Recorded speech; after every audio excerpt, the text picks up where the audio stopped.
I want to begin with what you're telling us about this notion of collateral damage and how we have to reverse our thinking about that.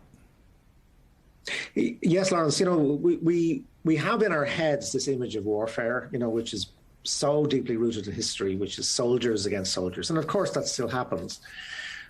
If we cast our minds back to archetypal images, say the American Civil War, you think of this horrible carnage of, one group of soldiers charging against another. And that's absolutely terrible. But often in these battles, civilians are nowhere, right? There's no sense at all that ordinary life, as it were, outside of the armies is involved. You think of the First World War. What image comes into your head? You think about the Western Front. You think about soldiers against soldiers. And gradually over the 20th century, that it's not that, of course, soldiers are not still fighting soldiers, but the main event in war is becoming more and more wars that are fought in cities and wars that are fought against civilian populations. We're seeing this now horrifically, of course, in the Ukraine. Look what's going on in Mariupol, a city which is under siege, where, Putin is not at all interested in engaging with an army, right? He's interested in destroying a city, destroying a population. And horribly, this is much, much more typical of the way warfare has gone. You look at most of the conflicts we've had over the last 20 or 30 years, and a lot more civilians have died than soldiers. And also what that means is that armies are now able to, in a way, protect themselves.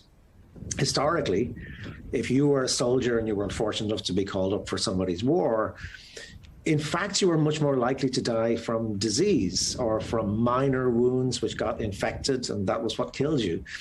And now armies have got very, very good at protecting themselves. I mean, soldiers don't die of malnutrition anymore. They don't die of dysentery anymore. They've got fantastically good at rescuing a soldier who's been wounded and getting him out and making sure that he survives. The people who are dying that we don't really notice are babies who are dying of dehydration, old people who are dying because the hospital has been bombed. The attack on civilian infrastructure doesn't seem very dramatic, but if you take away the electricity, if you take away the food supply, if you contaminate the water, if you make the air unbreathable, that kills vast numbers of people. And the longer it goes on, the worse it gets. And I think this is the thing we just got to realize about the Ukraine situation, that sickening, revolting as it is to think about this thug. President Biden was absolutely right to call this guy a pure thug. There's no excuse in the world for what he's doing. But we got to face the fact that sooner or later, this is going to be negotiated.